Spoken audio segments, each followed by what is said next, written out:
Ladies and gentlemen, good day, and welcome to the Afcons Infrastructure Q4 FY26 earnings call hosted by DAM Capital Advisors.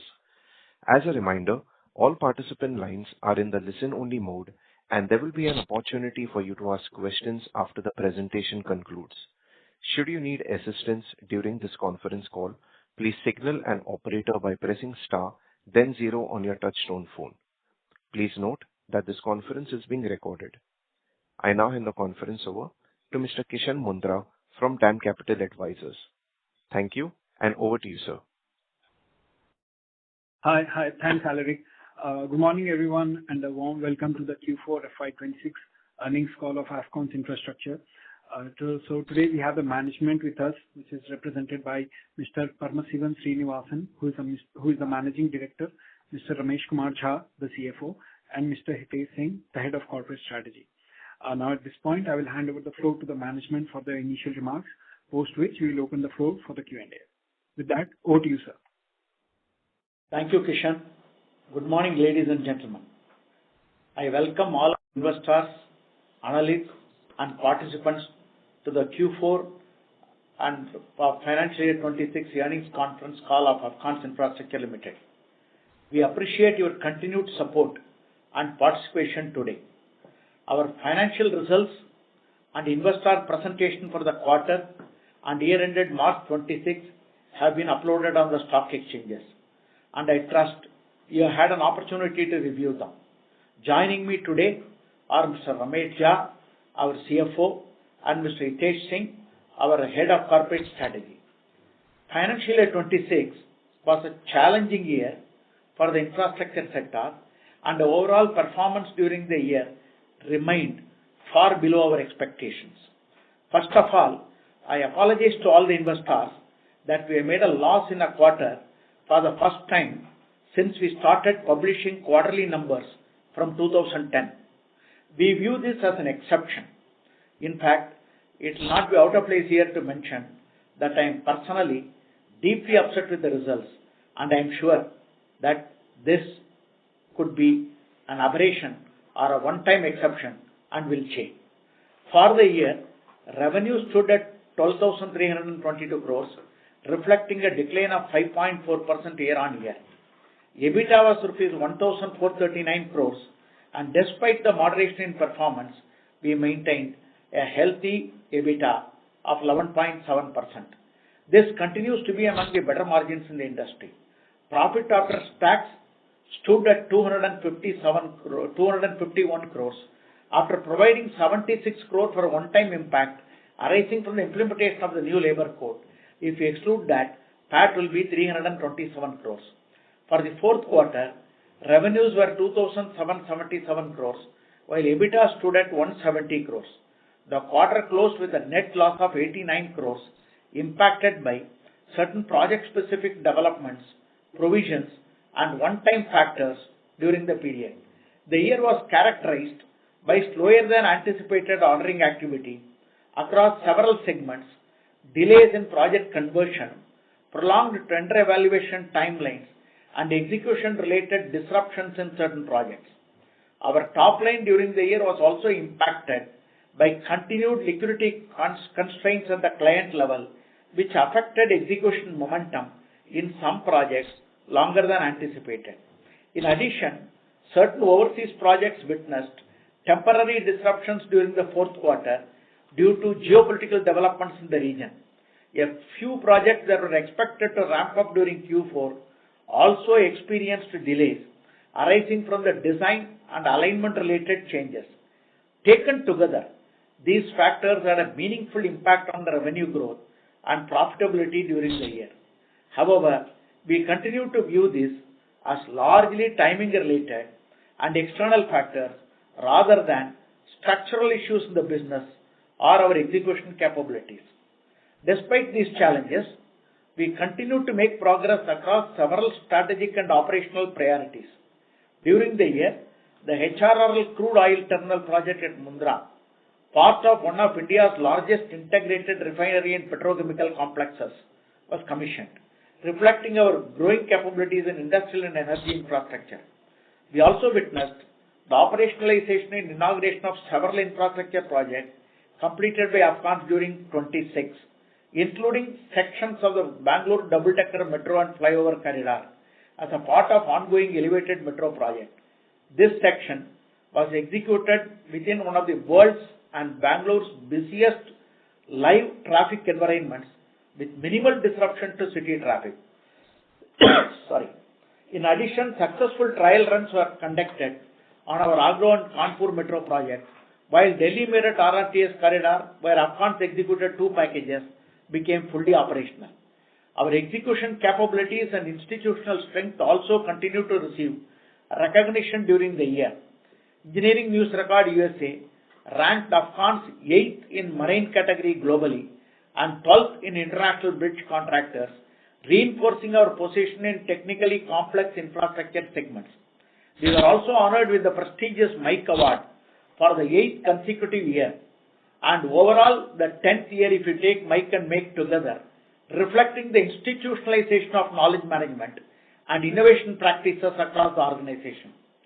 Turning to our own internal business, I am pleased to share that we have received a proposal for the rehabilitation and construction of the railway line project in Croatia, for which we were declared L1 last year. We expect the related formalities to conclude shortly.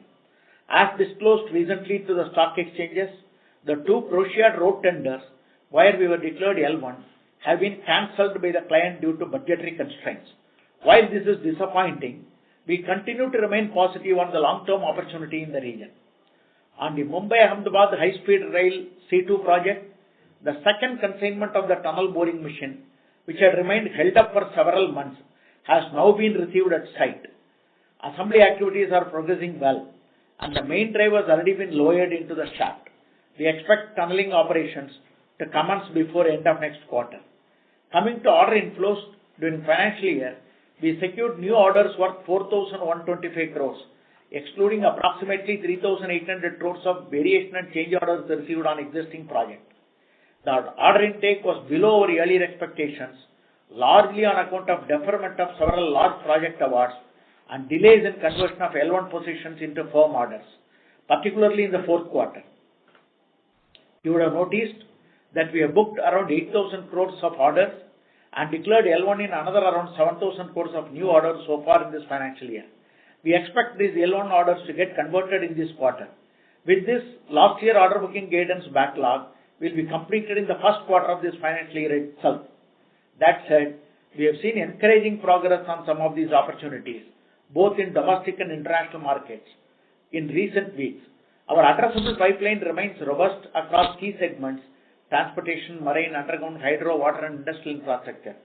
Having the certainty of about 15,000 crore order including L1 in the current financial year, we expect to book another 15,000 crore of more orders, making the total order booking guidance of 30,000 crores for the current financial year. At this stage, considering the continued uncertainty in the geopolitical environment, elongated award cycles, and ongoing project-related developments, we believe it would be prudent to wait for greater visibility before providing specific revenue growth or EBITDA margin guidance for financial year 27. To conclude, while financial year 26 was undoubtedly a difficult year operationally, we remain confident in the long-term fundamentals of the business. Our diversified presence across sectors and geographies, strong execution capabilities, healthy opportunity pipeline, and disciplined approach to growth position us well to navigate the current environment and capitalize on opportunities as sector conditions improve. With that, I now invite our Chief Financial Officer, Mr. Ramesh Jha, to take you through the financial performance in greater detail. Thank you all.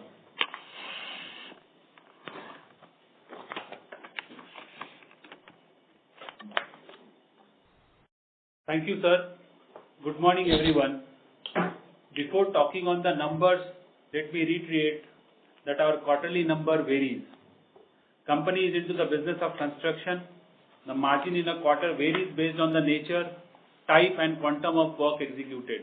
So quarterly results may vary in different quarter and may not be indicative of the annual result or trend. Now moving into the specific numbers, in Q4 FY26, we had a total income of 2,777 crores. This is 18% down as compared to Q4 FY25, wherein we had done 3,387 crores. For the full financial year, we have done 12,322 crores, which again is 5.4% down from the previous year 25, wherein we had done 13,023 crores. Now, specifically in Q4, we have seen that the payments were not coming from the customers. Payments were not very smooth from majority of the customers. Working capital funding to the projects continued in Q4 as well. And under the circumstances, we decided to balance between funding projects and maintaining liquidity. So we funded projects up to a limit, but we had not gone beyond a point to avoid overexposure to any customer. This limited our turnover in some projects. Also, in Q4, there were after the war, there were fuel and gas-related issues in projects, consumables and logistics-related challenges. Especially, this was in the overseas market, which kind of marred the planned progress. Usually, we have seen that in Q4, we do at least 15 to 20% turnover more than Q2, Q3, and that is backed by smooth payment from the customers. And that gives us the benefit of economies of scale and improves profitability significantly in Q4 and then impacting overall year performance. However, this year was a contrary effect. It was one of the factors which has impacted the bottom line also during the year. For the full year, we achieved a turnover of 12,372 crore, which is a drop from previous year top line. This year, we could not achieve the planned turnover from various projects across domestic as well as overseas. So on an overall basis, if I have to put it in a nutshell, there were payment issues, L1 orders were not converted, some of the fast track projects not picked up, and the sudden geopolitical issue were the main reason impacting the revenue growth. Now moving on to the EBITDA, during Q4 we had done absolute number 170 crores of EBITDA, which was quite significantly lower than the previous year's 415 crores. In terms of percentage, in Q1 it was 6.1%, and for the overall year, the absolute number of EBITDA was 1439 crores, which is 11.7%, as compared to last year's 1662 crores, 12.8%. So on a year-on-year basis, it was down by around 13.4%. Now, in our EBITDA calculation, we consider the BG commission as part of our operating expenditure. So, EBITDA, what we are talking about is after removal of BG commission as an operating expenditure. This year, because of overall reduction in our interest rate, the finance cost, even though has gone up, which I'll talk about when I talk about the finance cost. Also, our EBITDA calculation includes other income as part of revenue. Here we have explained earlier also that our other income is very much part of business. Arbitration interest, foreign currency exchange gain, miscellaneous incomes are recurring, and those are very integral to our business. Hence, this needs to be considered as other operating income. So, for the year ended, a sizable amount of 374 crores, which is part of other income, needs to be considered as other operating income. Now, moving on to profit before tax. For the full year, we have done 387 crores of profit before tax, which works out to be 3.1% of the top line. And this has come down as compared to FY25, wherein we had done 710 crores, which was 5.5% in the previous year. And in profit after tax, for the Q4, we had done, there is a loss of 89 crores. However, for the full year, the profit after tax is 251 crores, which works out to be 2% of the top line, wherein in FY25, we had done 487 crores, which was 3.7% of the top line. Profits for the quarter got severely impacted because of sizable provisioning in one of the projects. And in another project, we incurred substantial extra cost on marine operations. Both these are, kind of one-off events. In addition to this, in some projects where we were expecting to cross the margin recognition threshold, usually in all the projects, once we receive a threshold of turnover, which is around 10%, then only we start recognizing profit. So in few recent projects, we could not cross the margin recognition threshold, which we were expecting in Q4. We fell short marginally to reach that threshold, so margin could not be recognized. In addition to this, under recovery of fixed costs because of lower turnover, higher finance costs because of working capital lockup were the components contributing to loss in the quarter. For the full year, in addition to the above factors impacting Q4 profitability, labor code related one-off exceptional item was another big impact. Now, specific to finance cost increase, during the year we have continued to see payment related challenge. We have improved our average borrowing cost in FY26 as compared to FY25 because of the interest rate going down, and of course because of improvement in our credit rating as well. But during the year, the average borrowing has gone up as compared to previous year, and because of that, the overall interest cost has gone up, and this has a manifestation of working capital blockages.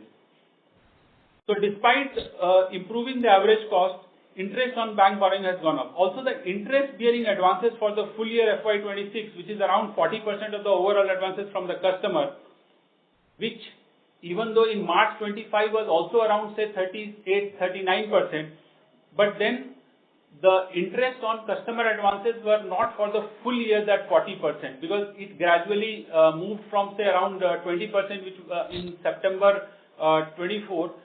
It moved to around 38-39% by March 25. So for the interest bearing advance, in last year there was not full year impact, whereas this year almost 40% of the overall advances were interest bearing. So that has got a bearing, and the interest from the customer advances has increased in this financial year. Because of this, interest on customer advances has increased, making the overall interest cost go up.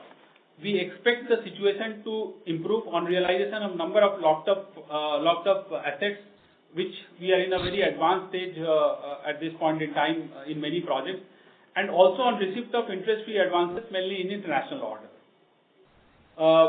On the depreciation front, we continue to account for accelerated depreciation on our TBMs. Of the total 454 crores, the normal depreciation was around 289 crores, which is 2.33%. So rest of it is on account of accelerated depreciation. On tax, the tax rate on Afcons profit is around 35%. This is on account, and this is higher than usually one would expect.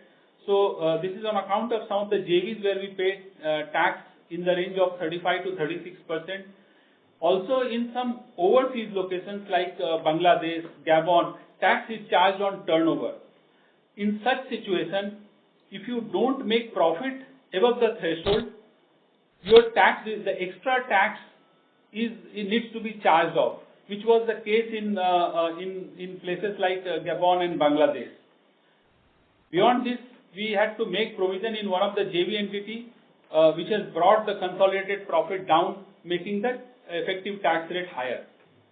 Now, specifically on ROC, we have talked about that higher provision in one project due to arbitration development, extra cost on a marine operation in one of the projects, and non-recognition in recognition of margin in few projects due to non-achievement of turnover threshold, and also under recovery of fixed costs due to lower top line. This all has severely impacted the profitability, in turn impacting the ROC and ROE.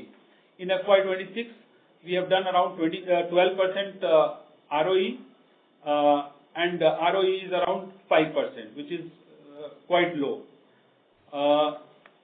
In terms of debt, gross debt has remained in the similar range that of September and December, and that stands at rupees 3,538 crores, and net debt is 2,653 crores on the net basis. So on net basis, the debt to equity is around 0.49 times of the net worth. This is on the numbers. On behalf of Afcons, I thank everyone for attending this call. Now I request the moderator to open the floor for Q&A. Thank you. We will now begin the question and answer session. Anyone who wishes to ask a question may press star and one on their touchtone telephone. If you wish to remove yourself from the question queue, you may press star and two. Participants are requested to use handsets while asking a question. Ladies and gentlemen, we will wait for a moment while the question queue assembles.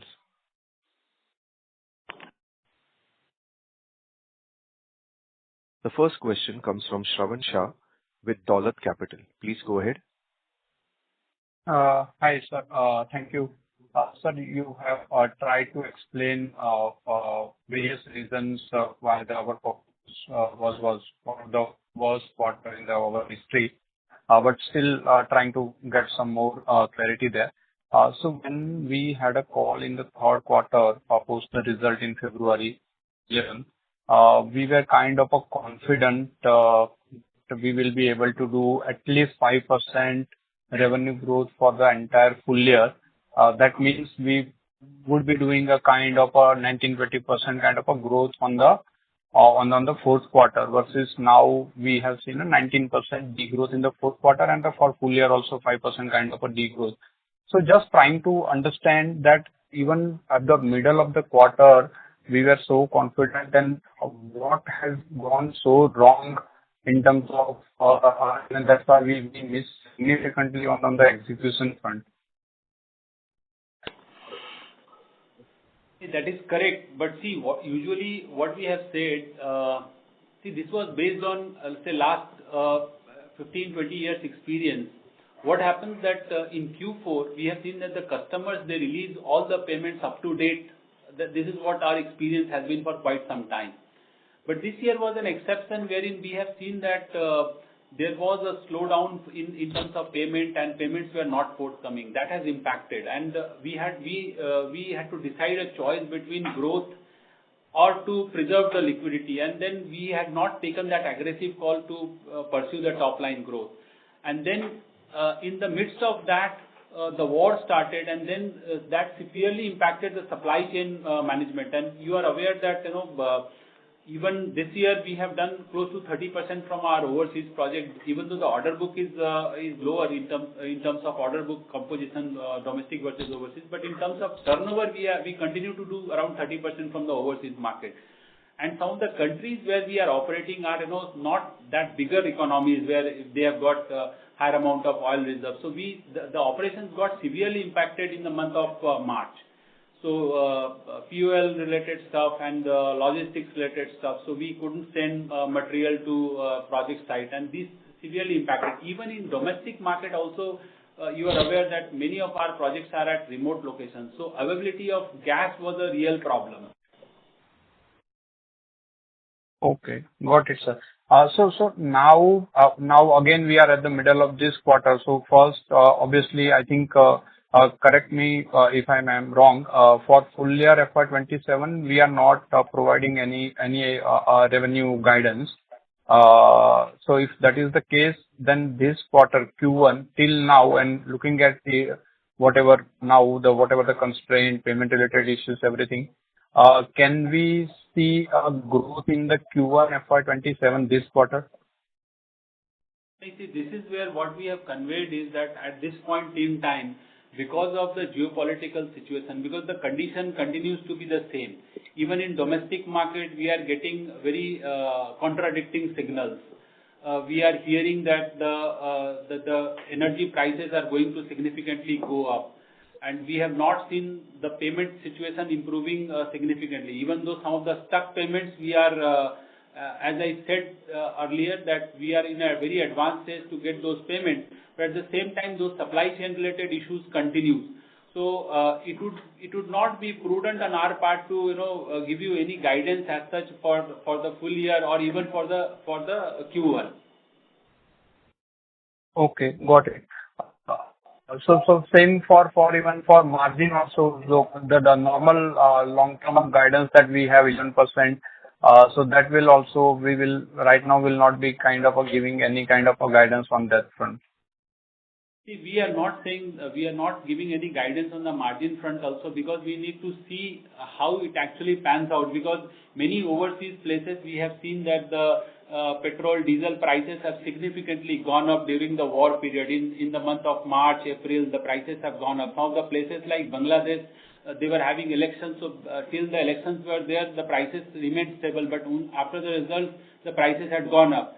So we are looking at that kind of situation, and you are aware that in many overseas locations, our prices are fixed price contracts. So we need to see how we are able to recover from the customer this escalated cost.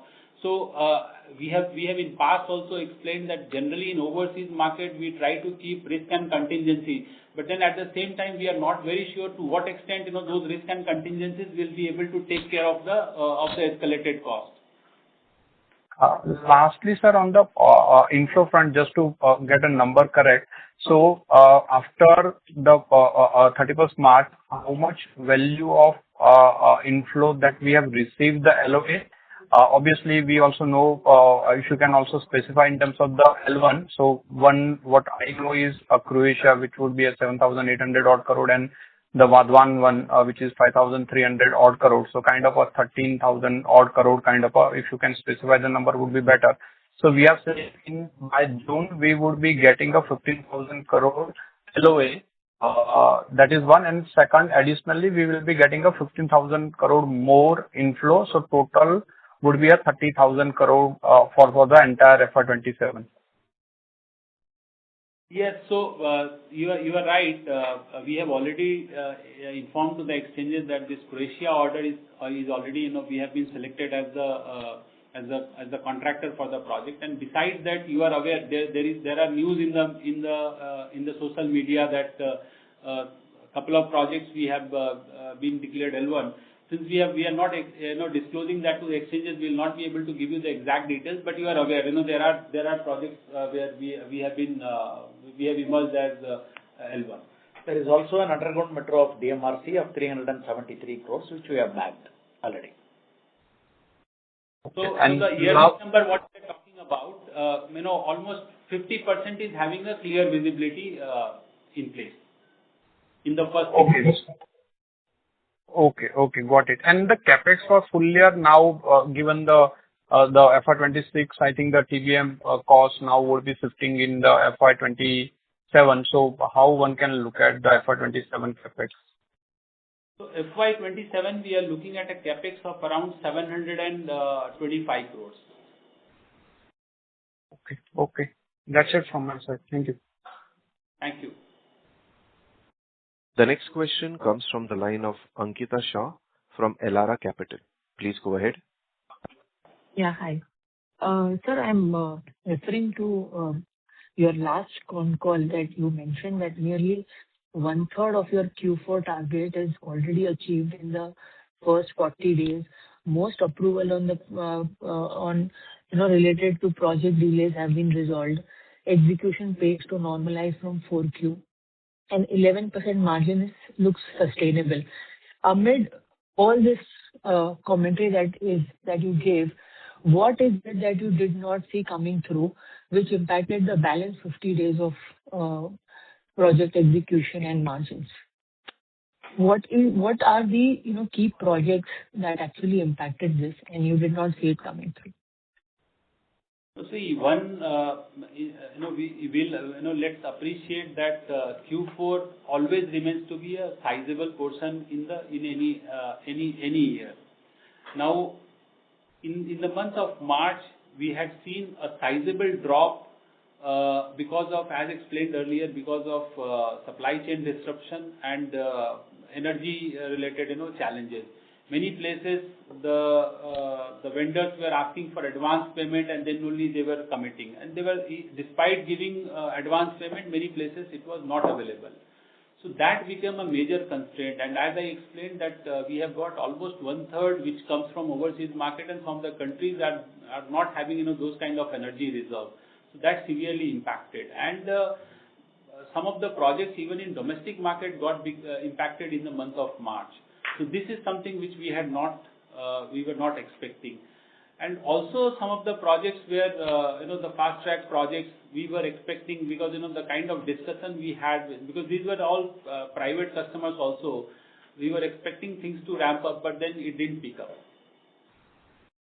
So, do you mean to say, or can we read it this way, that large part of this impact has been on account of your international projects, which is 37 Large part is because of international project, and as I explained earlier also, that the payments, payment has to be something which makes things flow. This got stuck.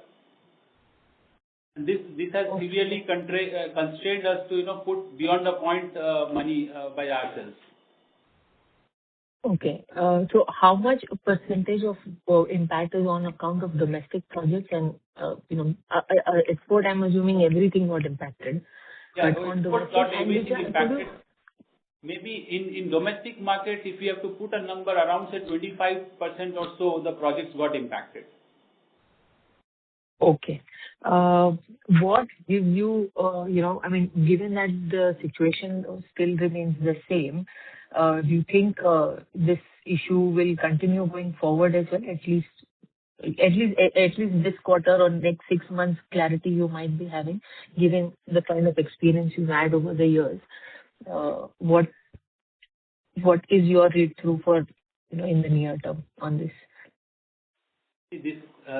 This challenge continues to be so, and we have not seen a very sizable improvement in overseas market in terms of energy availability. And what we hear, you might have also seen media, very prominent leaders, world leaders, they have talked about that. We are looking at big disruption coming up. So we are also not very sure how to talk anything futuristic at this point in time. But the situation has not drastically changed. Okay. And that is the reason we are holding on to the guidance, because once we see some clarity, we'll be giving the guidance. Okay. Sir, can you give me more clarity on your international projects? Where all do you have the projects, and what is the nature of the work that you're doing there? See, in Bangladesh, we are doing a couple of road projects, and we have got a railway project. In Maldives, we are doing one bridge connecting project. Besides that, we are doing a couple of water-related projects in Tanzania. We are doing a water-related project in Benin, in Ivory Coast, and then there are various countries in Africa. Okay. So, what has been the issue here in these places? I mean, if you can give more clarity, is it supply chain related or local level disruption that you saw? No, not. I'm unable to understand that thing. So usually what happens that in most of these projects, the material goes from domestic market India, and from Middle East. Dubai works as a hub for us. So movement of material became a problem for these places, and usually for our project execution, we require a lot of diesel, we require a lot of gas. So availability of this was not there. Many places we had to give advance, and then only they were committing delivery. Okay. So this led to increase in the cost, and has the work stopped on the site, or you've continued the work but you've not got the payment from the clients? So of course, the cost impact was not that severe, but then because of this, the operations could not move in a manner we were expecting. Okay. Fine. Okay. Okay, sir. I'll get back in the queue. All right. I have more questions. Yeah. Thanks. Thank you. The next question comes from the line of Janam Jain from DAM Capital. Please go ahead. Thank you for the opportunity. So we have highlighted the delay in the payment from the customer end. So are there any concerns on any specific customer side, or are we facing issue from the government or the private clients? See, as such, we are not saying that there is concern, but what we have seen is in some of the state there was election, and because of that, there was no decision. The payments were certified by the customer, it was sent to the treasury, and the payments were not coming. Some of the customers, we heard that they were not deciding. Payments were certified, it was sent to their centralized finance team, and then we just heard that the payments will be released. It was not released. It was released actually subsequently in the month of April. As such, we are not saying that we are seeing any concern.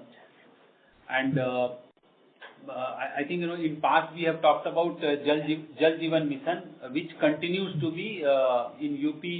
They have taken a stand that wherever people are completing 100%, then only they'll release the payment. This is contrary to the contractual condition, but this is how it has been taken up. Okay. So basically, there was some spillover of receivables from March to this quarter, and we have seen a relief of the payments in this quarter, right? Yes. It's not only limited to quarter. Actually, what we are trying to say is that the payments are getting elongated. As such, it's not that the payments are stuck.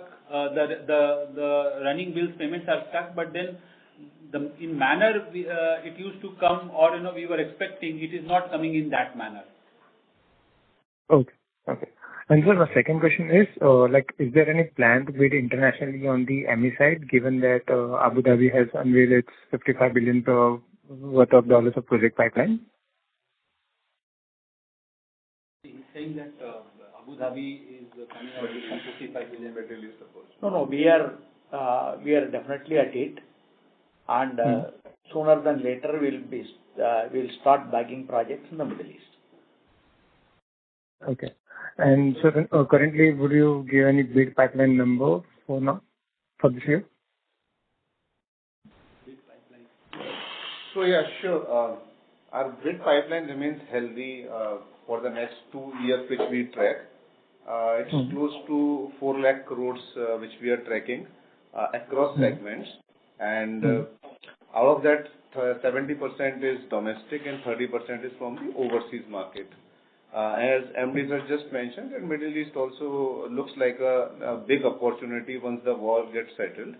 So that area also we are looking, and there are many large value projects in our pipeline, which we are expecting to convert soon. And basis that, it gives us a confidence that this year we are giving a guidance of 30,000 crores for the order booking. Okay. So do we have any bifurcation for this bid pipeline of 4 trillion?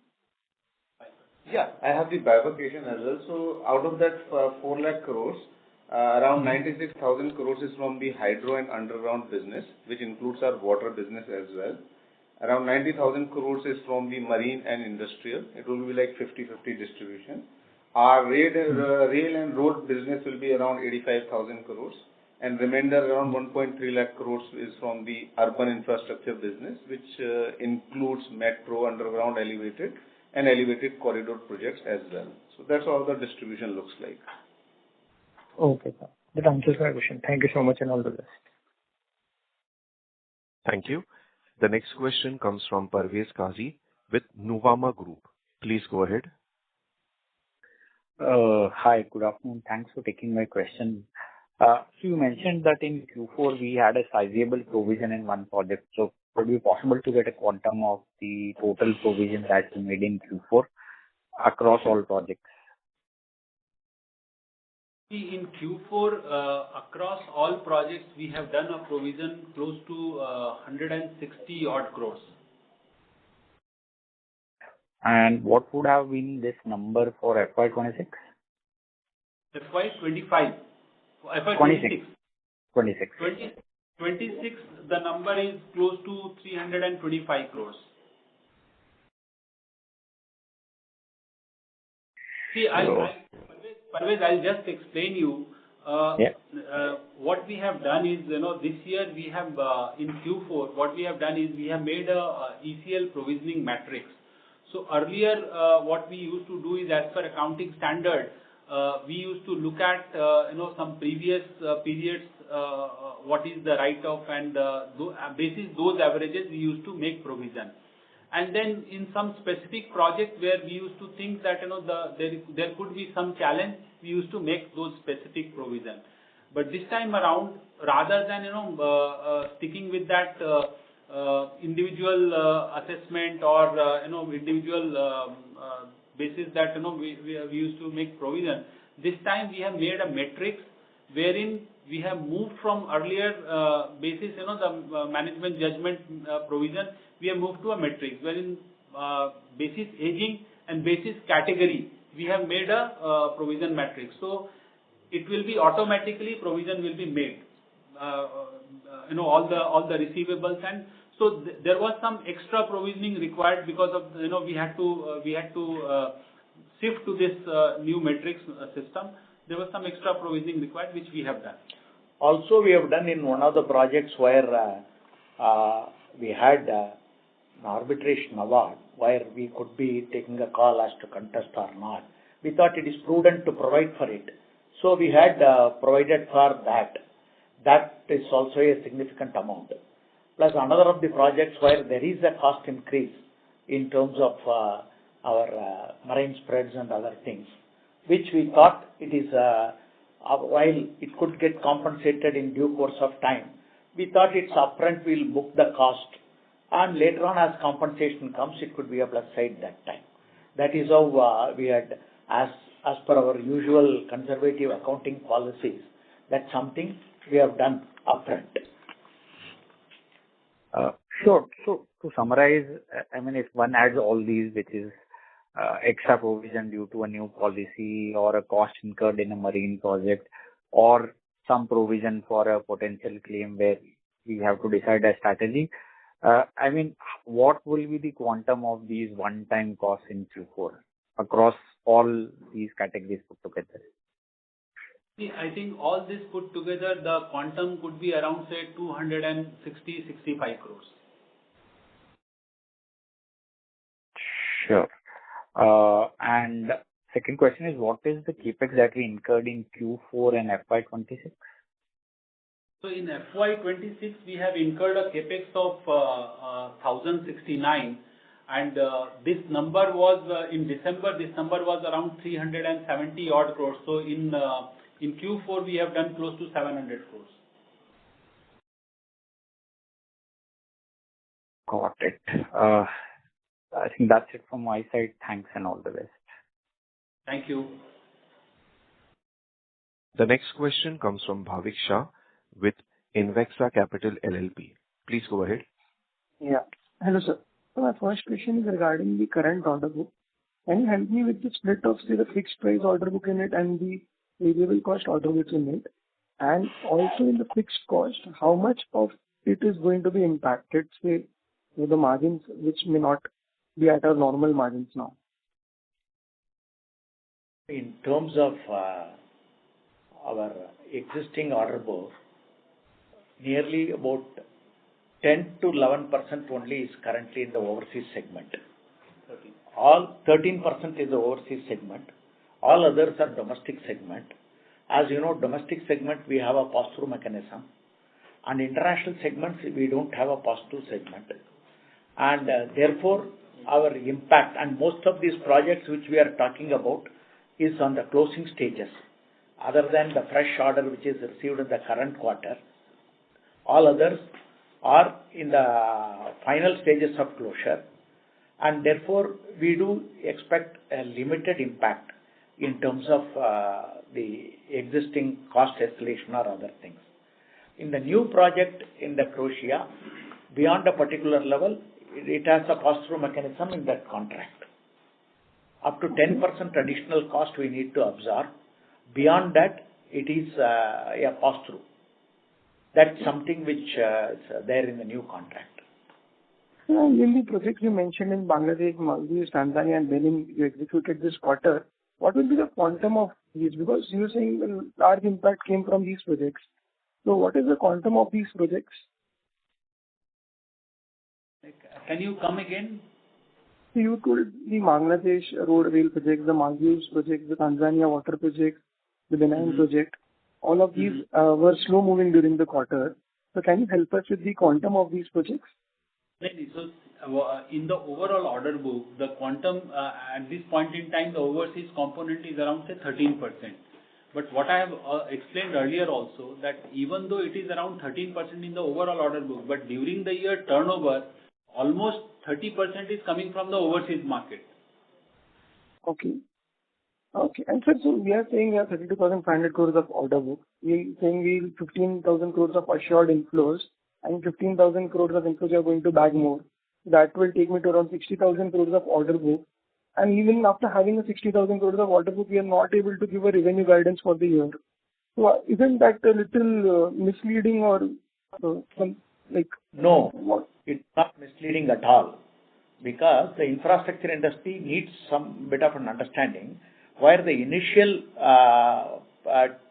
few months it goes towards installation, design and other phases.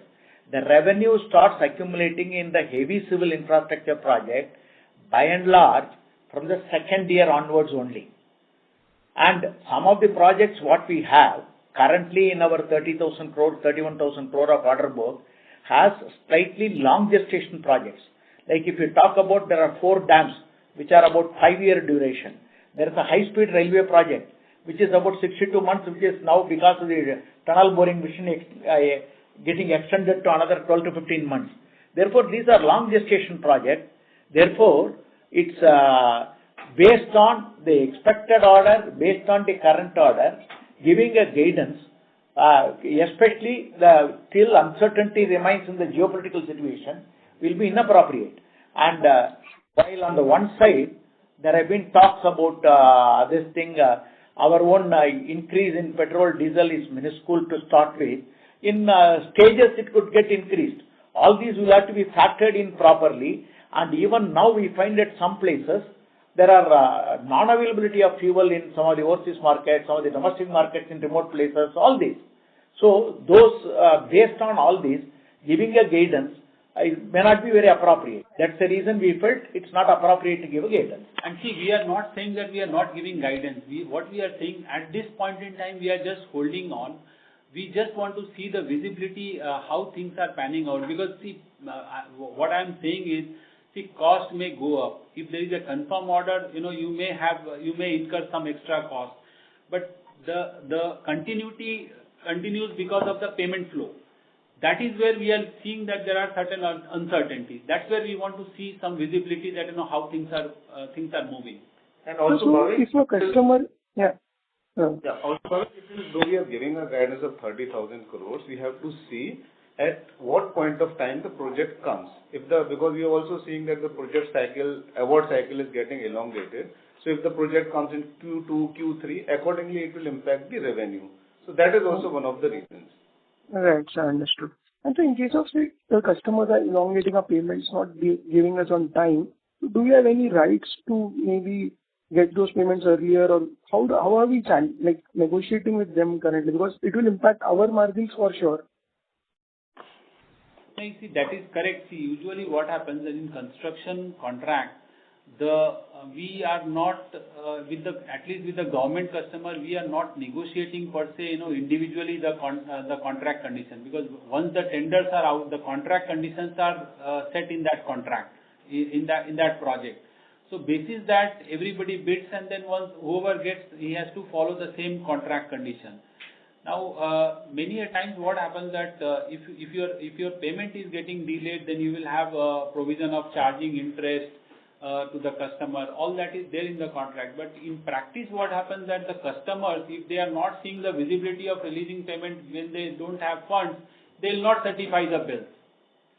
And being government entity, you don't want to get into a confrontation kind of a mode with the customer, because that is also not advisable. So till now, the way we have operated is we have tried to deliver project, we have tried to in advance, we have tried to solve customers' problem, and basis that goodwill, that because of those performance aspects, we were getting our things done.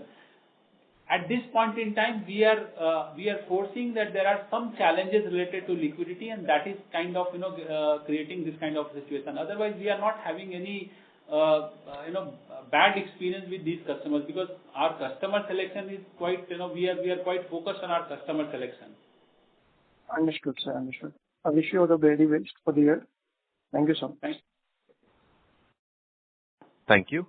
Participants, in the interest of time and fairness to others, please restrict yourselves to 2 questions. For any more questions, you may rejoin the queue. The next question comes from the line of Shri Narayan Mishra with Baroda BNP Paribas Mutual Fund. Please go ahead. Thanks for the opportunity. So you highlighted that you are delaying execution of few projects because of uncertainty on collections. So if you can highlight, what is the order book which is facing this issue of collection, so as to gauge, how much impact we are facing. And related to that, also, projects with less than 10% completion, what is the receivable on these projects? See, I think, specifically, if we have to talk about project, I think, other than UP Jal Jeevan Mission project, and maybe, project in Gabon, we don't have any specific names to be given. What we are saying is, in any project, what we try to do, we have our own internal threshold that, this many months of turnover, if it is not realized, then beyond this, we are not going to fund. And we try to manage the project from the project cash flow. So, if the payments are elongated, because many a times it happens that they will try to bunch up, 2-3 months bill will be hold up. So after that, we try to go slow. We don't fund from our own pocket. Payment comes, then we try to manage the project, and this is how things are going. And this has got a overall impact. What we are trying to say.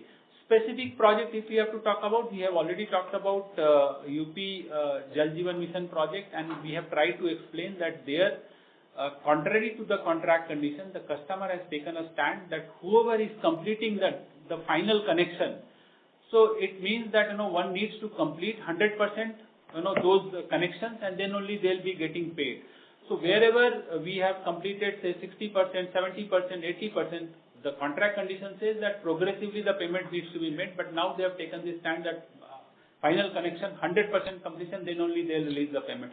So, in normal course, maybe, we could have done maybe say anywhere around 60-70 crores monthly turnover, but then now, given the kind of situation, we'll be completing those, wherever we have reached say 90%, those kind of, so we'll try to complete that 100% and we'll get that money, and from then that money we'll try to complete the, remaining, maybe then we maybe look at wherever we have done 80%, likewise we'll go. So what I understand is then the collection problem is widespread, it's not limited to certain projects, right? Absolutely. Okay. And also less than 10% completion projects, what are the receivables there, outstanding amount? So receivable is not that significant there. There are receivables, maybe say it will be around 2 months receivable will be there in such project. Okay. And sir, just last question on the this interest-bearing advances that we are getting, that proportion is increasing. So on the order book level, what percentage of order book will have interest-bearing advances? So I want to have a sense of forward-looking that where this number is going to be finally. And on one side, we are paying interest on advances to customer. Other side, customers are delaying our payment. So we are in a kind of a deadlock situation. So how will you manage this? So it's a big problem. I think we don't look at project selection in that manner. That if there is we'll keep maybe say 50% only interest-bearing advances, because this is not how we look at. What we look at is, in any project, what is the threshold of margin we are looking at. And generally, these projects we are talking about, we are paying interest is for sure, but then in these projects we have better margin. Unfortunately, we are at a time wherein we have not crossed the threshold wherein we recognize the margin in the project, and on the contrary, we are paying the interest.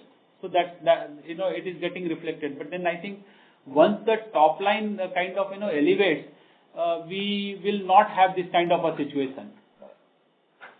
But where this number will go? Because I'm sorry to interrupt, Sri Ryan. I would request you to rejoin the queue. Question on the same question. I'm not asking a new question.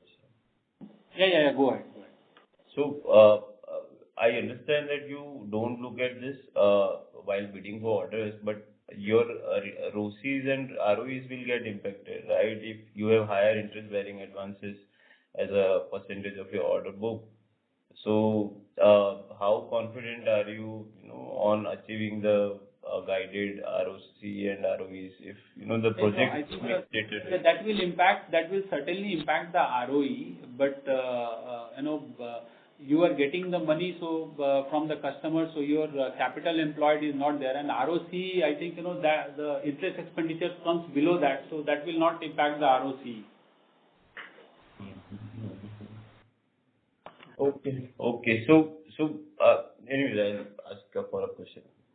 Thanks. So I think, just to add, further to that, we have said that generally our order book from overseas market has always been, say, around 30% or 1/3 of the order book, which is down at the moment. But I think hopefully we'll reach that stage, and then, we'll have, because overseas is interest free, and that can significantly improve the situation.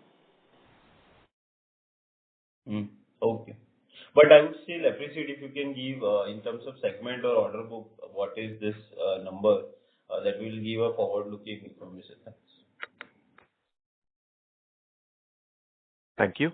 The next question comes from the line of Sriram Kapoor with Jefferies Group. Please go ahead. Hi, sir. Thanks for the opportunity. Just had a question on your order flow visibility. So the 30,000 crores that you are guiding for this year, what gives you that confidence on, that balance 15,000 crores that you mentioned? You said visibility is in place for about 50% of this. The balance, 50%, what gives you visibility on this? Is it going to be more on the international side or domestic side? Which areas are these projects coming up in? Is the bidding already opened, or is this more sort of, if you could give some more color on that balance 50%? Balance 50% consists of both domestic and international. And in terms of certain international projects, we are already in the stages of negotiation and closure. So therefore, we do expect things to happen quicker.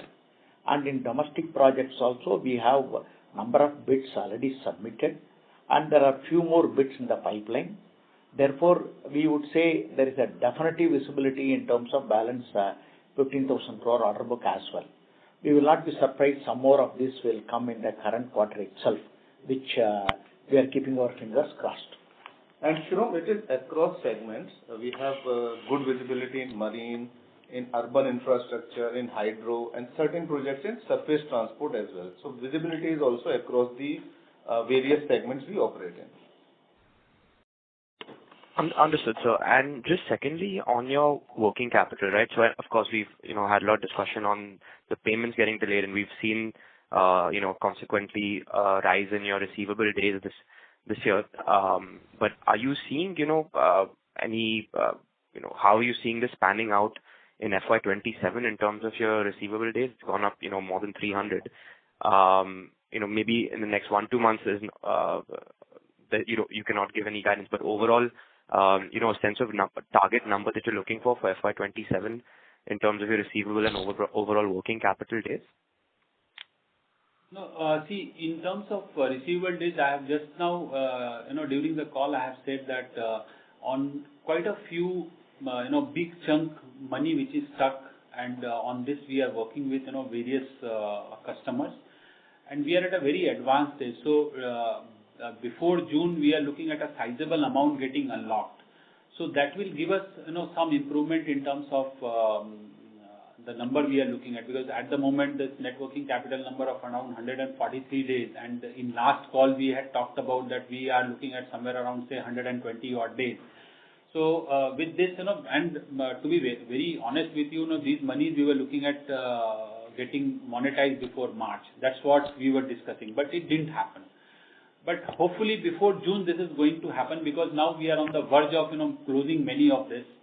We know that some of the payments has already gone, and they are releasing the payments. So still I'm just taking another, say, 40 days or so. It will definitely going to happen. So with that happening, we'll go back to around 120 days, and then from there on there are number of stuck payment, and we are not going, as I have told that in projects we are not overexposing ourselves. So I think, bare minimum we can look at 120 days, and from there on, we need to see improvement, but I don't want to commit at this point in time because we are hearing, very contrary, news about payments and all. So we need to see how it actually works out.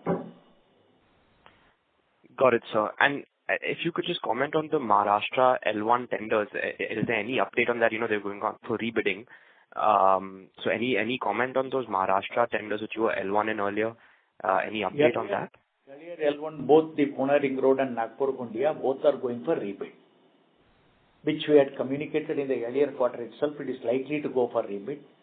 Now they have informally advised us and also asked us to collect the EMD guarantees and all back. Both of these are going for rebid. Therefore, we have removed it from the L1 status also, those jobs. Okay, so but no visibility on when the timelines of the rebidding process, right? When it might come up, and what are your, how's the competitive intensity in those projects going ahead? We expect Pune Ring Road could come for bidding in the current quarter itself, towards the June or so. Regarding because Pune Ring Road, the land acquisition is almost completed. With respect to Nagpur-Gondia, I think visibility will come once they do the land acquisition fully. So Pune Ring Road could come up for bidding shortly. Got it, sir. Thank you so much. All the best. Thank you.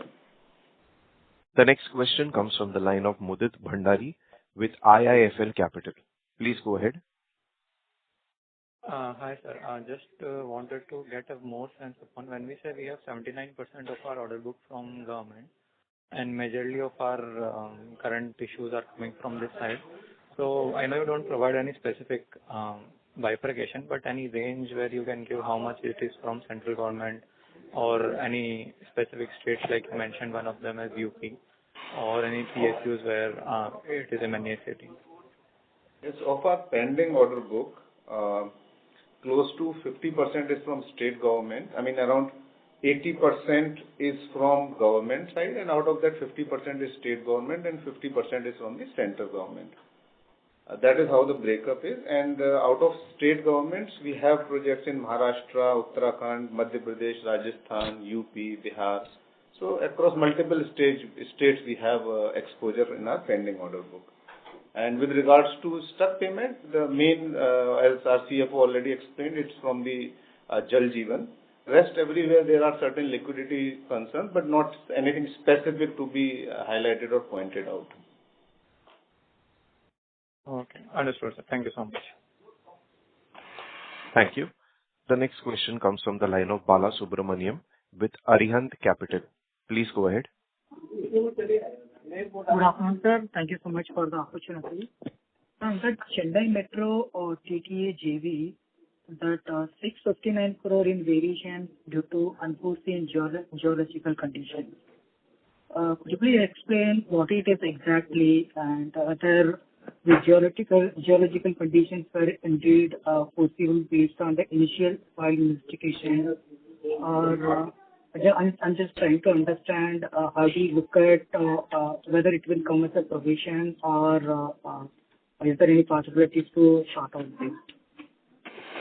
See, it would be project specific, we would not like to discuss here, but since you have raised this point, I'm not talking about specific about that project, but generally what happens that in any contract, if there is a contract clause which allows variation accounting, and we have incurred any variation as per the instruction of the customer, then we account for those variations. In normal course, what happens that the customers many a times they will settle the amount for those variations across. But in some cases, it so happens that we are not reaching any agreement with the customer on the settlement amount, and in such cases, what we do, irrespective of whatever we may claim, in our books we account for revenue only to the extent of cost we are incurring. So that is mere reimbursement we are looking at, and that is the amount which is getting reflected the specific project you have talked about. Okay, sir. Thank you. The next question comes from the line of Bhavin Modi with Anand Rathi Group. Please go ahead. Yeah, thank you for the opportunity. So my first question is, so as I understand that, we are now doing the work, in proportion to the payments that we are receiving. So can we see, debt levels, to go down from here on? We are already, at the pre-IPO level debt of, 35 billion. So how should we look at the debt movement going forward? What happens that generally we have seen that in Q1, Q2, the debts go up. And even though we have said this, that from the project only we will be funding, but not all the time, all the expenditure will be, funded through the project collection. Main operations, yes, but then many a times we need to pay salaries, we need to pay rent, and those kind of stuff. We are not hell-bent. So there could be some marginal debt number going up and down. That is for sure. But one thing for sure we can tell you that for this financial year FY27, we'll see a sizable drop in the debt number. And that's what we have stated earlier also, that debt, we have always tried to maintain it at a level which is comfortable to us and comfortable to our stakeholders. And this time it is not that this is an alarming number. On a gross debt basis also, our debt to equity is around 0.65. On net debt basis is below 0.5, which is, according to me, it's quite comfortable situation. But having said that, we'll bring it down to a level what we were there, say, in FY25 or so. Okay. And the second question, sir, again, relating to this, obviously, our net debt to equity is at comfortable of 0.5x. But last 2 years, sir, our cash flow from operations are negative.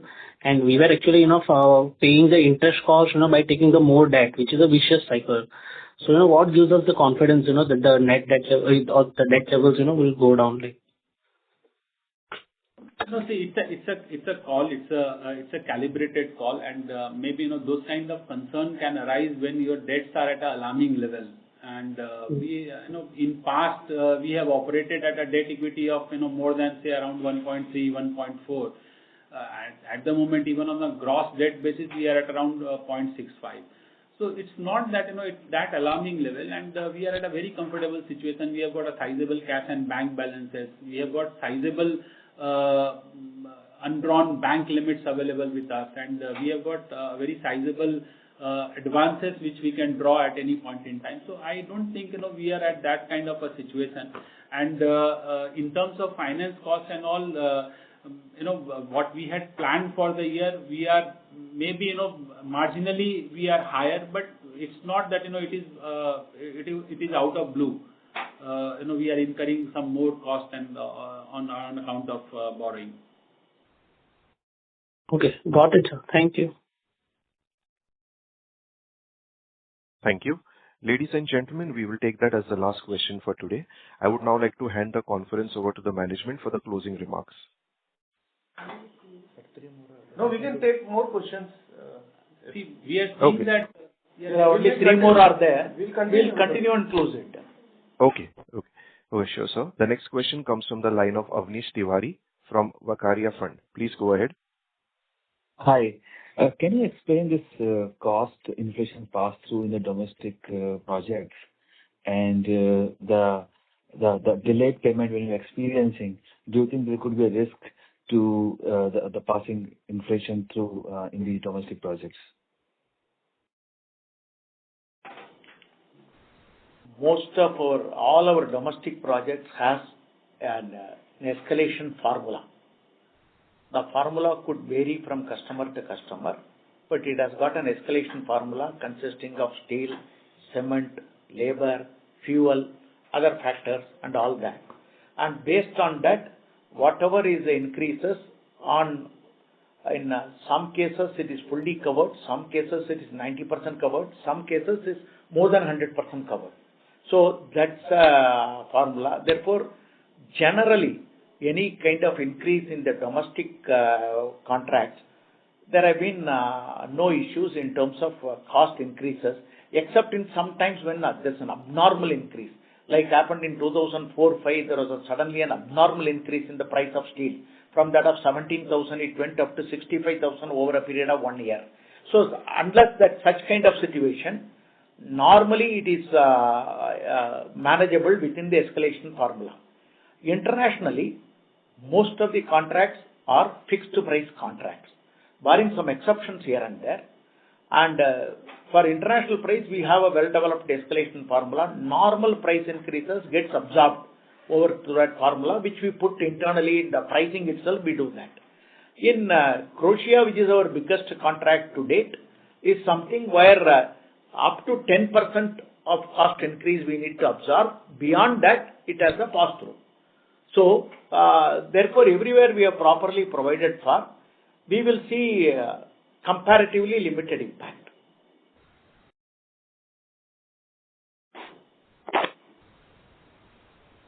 Does that answer your question, Avnish? Yeah. The second question I had was on this labor minimum wage increases we are seeing and some protests we are seeing in northern state. Are you experiencing the cost increase as well as some degree of shortage or protest in any of your sites in India? So we are not seeing that kind of situation. We have, whatever minimum wages and labor code related increases, we have already factored all that. So we are going ahead, as per the revised code. And Avnish, labor issues are across the board. So that availability we are trying to manage how it can be managed. But yeah, there is an availability issue of the labor part, but not protest, nothing like that. Okay, great. Thank you. Thank you. The next question comes from Shravan Shah with Dolat Capital. Please go ahead. Hi, sir. Thank you for the opportunity. Sir, you said that we have bidded for a couple of projects where bid is yet to open. If you can specify what's the number and also how much is in India and how much is outside India? It will not be appropriate for me to mention the bidding values, amounts and other things. More or less, we would say that we are reasonably confident of achieving this 30,000 crore order book guidance. And in terms of domestic international spread, it could be roughly about 40-60 or so. Domestic will be around 60, international will be around 40. Depending on which order we get, it could get shifted also in terms of percentage. Got it, sir. And sir, now just to clarify the capex number that we have said 1,069 crore, but in the cash flow that number is lower. So obviously the cash outflow would be happening or may would have happened in the Q1 FY27. So given that the depreciation the capital WPP, I hope mostly it would be related to the TBM. So how one can look at this 100 crore quarterly depreciation that we have seen in Q4, a broader sense, how one can look at how it can inch up for FY20. Yeah, FY27 it will be the similar number. Maybe marginally it will be up from because you yourself have said that these capex whatever TBM we have added 1,000 odd crore.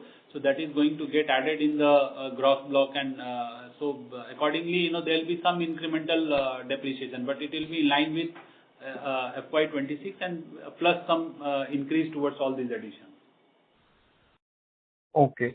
And sir, is it possible to break it down the other income for FY26 374 odd crore the way we give in the annual report? So two heads that I'm trying to look at. So one is obviously the interest income.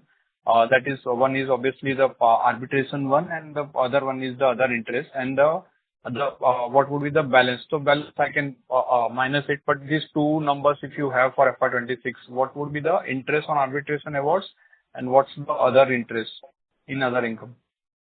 So that is interest on arbitration interest is 19 crore, another interest is 61 crores. Okay, so put together only 80 crore is the interest part is there out of 374 odd crore. Yes. Okay. Yeah. And just one more thing in terms of when we mentioned in previous answer that 260-265 crore is kind of a one-off provision that was there in the 4Q. Till now in Q1, any broad sense that how much, because the way we consider arbitration as a normal part of our business, this provision one should be considering as a normal part of business and not kind of a one-off. So it depends how one can look at. But just trying to see, till now, have we kind of done any kind of provision in Q1 till now, or likely to be there? No. Okay. Got it, sir. Thank you. Thank you. The next question comes from the line of Shri Narayan Mishra with Baroda BNP Paribas Mutual Fund. Please go ahead. Thanks for the follow-up. Sir, I wanted to know on the Croatia order, that road projects got cancelled due to budget constraints. So, for the railway projects, do you feel there might be collection issues going forward, or how do you see that? ECB has already approved the entire amount, and the funds are already there with them. Therefore, we don't find any issues. Even with respect to road projects also, there is an ECB approval for the funding up to a value, because there were a series of tenders, not these two tenders alone, there were other tenders as well. As all were higher between 20% to 40-45%, they decided they will cancel the tenders and revise the estimate, get the approval from ECB, and then go for fresh bid. That is the reason it got cancelled. This one has already been approved by the ECB and all the others. Got it. And sir, in terms of L1 orders, do you feel any other orders are also at risk of cancellation? No. Okay. Thanks. Thank you. The next question comes from the line of Ankita Shah with Elara Capital. Please go ahead. Sir, just to follow up on inflow side, given the pipeline of projects that you have and the L1 position pending as of date, what is the visibility on inflows for 27? You mean order inflow? New order inflow, yes. New order inflow, we have indicated 30,000 crores, out of which we have already received 8,000 crores. And another about 7,000 crores we are L1, and further 15,000 crores. Total 30,000 crores is the guidance for the year. Okay. And largely these will be orders in India, or are you looking at other geographies also for the same? It will be a mix of both. Equal split? Roughly about 60% domestic, 40% international for the balance of the orders. Got it.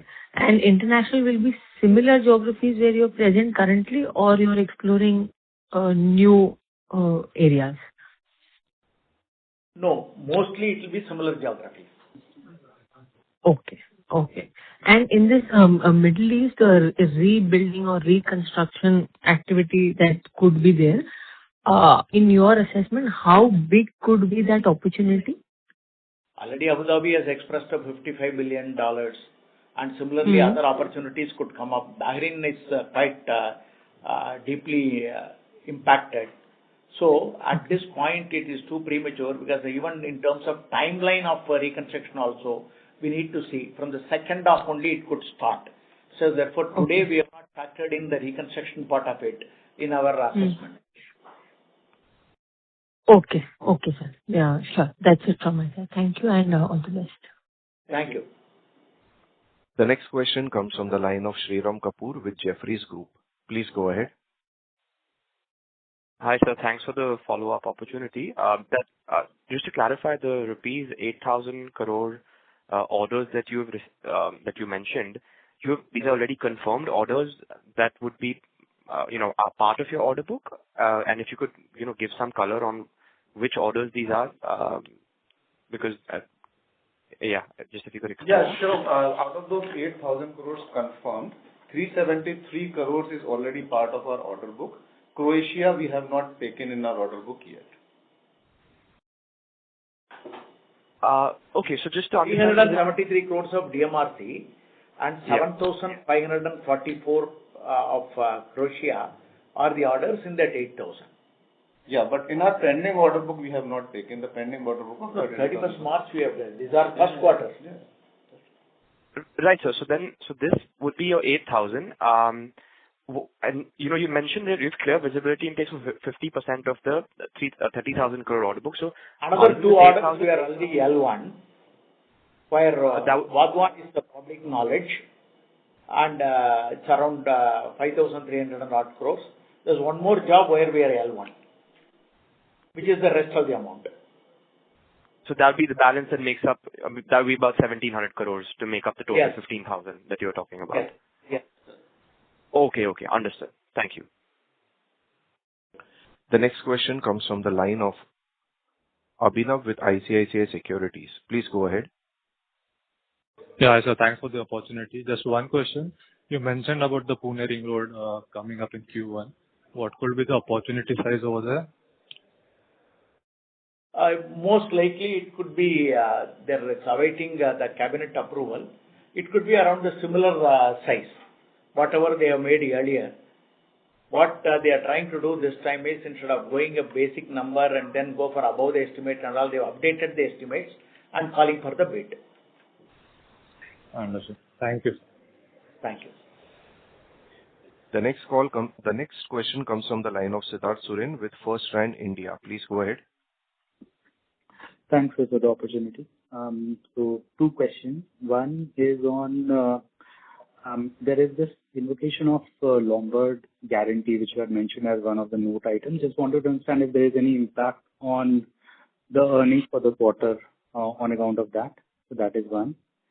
And second is on the build-up of contract assets. So the company, as in you had earlier guided that there would be a liquidation which we can see on build-up of these contract assets as the billing would be certified and so on. But basis the commentary, we understand that is taking some time. So can you still give us some guidance as to when we can see the liquidation of the short-term contract assets in the future?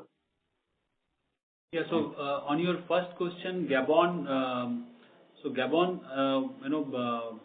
we have already paid that the bank guarantee invocation, and in that contract, anyways, we were not recognizing any margin, and whatever was to be provided, we have already provided for the expenses. And as we have communicated earlier, we have close to 92% or so we had completed the project. So since the contract at the moment, we are not recognizing anything as such thereafter. Now coming to your second question of liquidation of some of the contract assets, as I explained that some of the receivables we were in the March itself we were looking at a liquidation, and it could not go through. We are looking at those liquidation, maybe say by June we should see a sizable liquidation in the range of say 1,000 odd crores. So with that, we will see that getting realized, and also we can look at reduction in number of working capital days, which we are looking at an elevated number of 143 at the moment. Thanks a lot. Thank you. The next question comes from the line of Avnish Tiwari with Vakaria Fund. Please go ahead. Hi, just a quick follow-up. These delayed payments you experienced in government project, did you also experience the same in private side in India? Private side, we have not seen that. And the government side is mostly state versus center, or all across the board? It is, I think, it is across the board. Okay. Thank you very much. Thank you. Thank you. Ladies and gentlemen, that was the last question for today. I would now like to hand the conference over to the management for the closing remarks. Thank you very much, all the analysts, investors, and our friends from the industry. And we look forward to an exciting period ahead. Stay invested. Thank you.